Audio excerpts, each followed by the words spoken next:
Hey there writers, welcome back to my YouTube channel. If you haven't been here before, my name is Emma and I'm a romance writer from the UK. I'm out here today in my garden with my dogs, Hector and Paris, who you may kind of see in the background, and hoping that it doesn't rain because we've been having some really heavy showers today and I'm trying to film this in between. Anyway, today I was wanting to talk to you a little bit about this book, 4,000 Weeks Time and How to Use It by Oliver Burkeman, and in particular how it relates to our writing. So I've heard about this book a lot. I've seen various people recommend it, and I finally got hold of a copy from the library. Because I'm based in the UK, a lot of the books that I hear about, I tend to hear about them from people in America on YouTube channels or whatever, and it can be quite hard to get them from the library. So I was really pleased to see this one.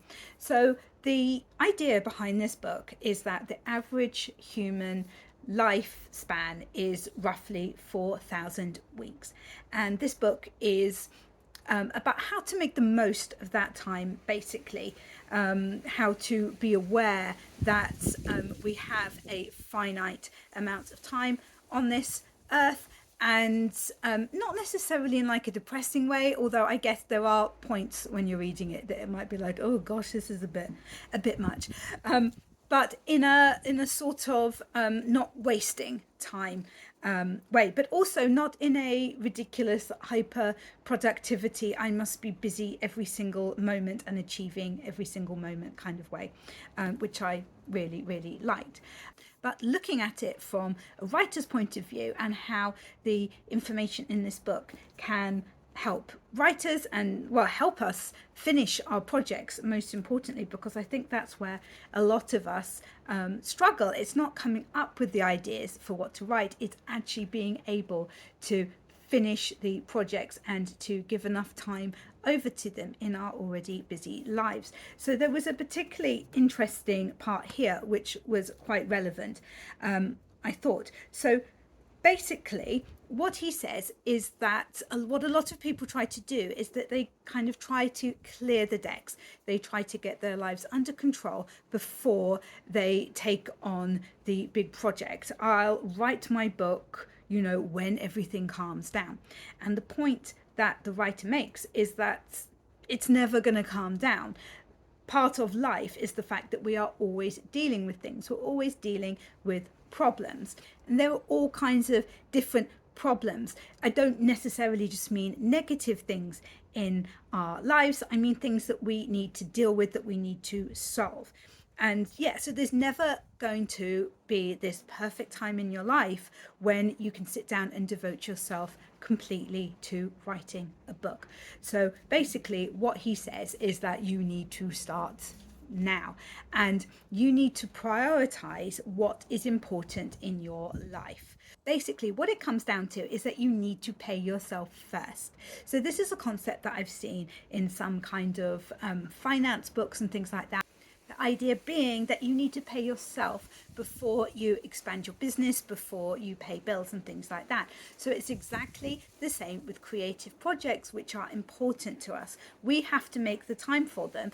They're not just going to conveniently slot in. If you really want to write a book and you work full time and you've got all kinds of other responsibilities, then you need to work out a way to find some time. So he suggests getting up an hour earlier and writing in that time, or something like that, writing at lunchtime, in the evening, whatever works for you. But basically it is up to you to carve out that time, because life isn't just going to carve it out for you. So that is naturally going to mean that other things are going to have to be put to the wayside. So for example, it might mean that your house is a little bit messier than you would like it because you're not spending as much time as usual cleaning it because you're busy writing. And that's just kind of something that you're going to have to work out if you're able to live with. Or it might be that you give up an evening that you usually spend each week going out with your friends so that you've got time to write, or something like that, because we can't have everything and we need to work out what our priorities are. The other thing which really resonated with me, and that I'm going to really try to keep hold of, if you like, is to limit the number of projects that you have. So I'm very guilty of doing lots and lots of different things, and trying to move everything along. And I think maybe that can work for some people, but what I've learned is that it doesn't work for me. And what actually works better is when I try to just work on 1 or 2 projects at once, and then when they're finished, take on something else. So I work as a developmental editor. I'm also a book coach and a creative writing instructor. So that needs to fit in amongst my writing. So at the moment, for example, I'm finishing off writing a book. I should be done today, actually, so that would be exciting. Once I've finished doing that and I've sent it off to my publisher, then I have a big editing job that is lined up as well. So that's what I would do next. I'm not trying to work on both things at the same time. So you kind of have to do a little bit of experimentation to see how many projects you can manage. And of course, it's not just about what we want to do, it's about what we have to do as well. You know, if I had a much shorter deadline on this editing project, then I would have to have started it before. It just happens that I gave myself a nice lot of time to do it, so I can wait to start it until after I finished writing my book. And I think sometimes we're guilty of wanting to do everything all at once, and that's just not possible. So again, it's really important to work out exactly what we need to do, what is most vital to us, and to try to move that forward. Anyway, I really hope that this has been an interesting video for you. Make sure that you check out this book if you think it would be helpful to you. Please make sure that you boop the like button if you haven't already, and subscribe, because we have a lot of fun on this channel, and I will catch you in the next one.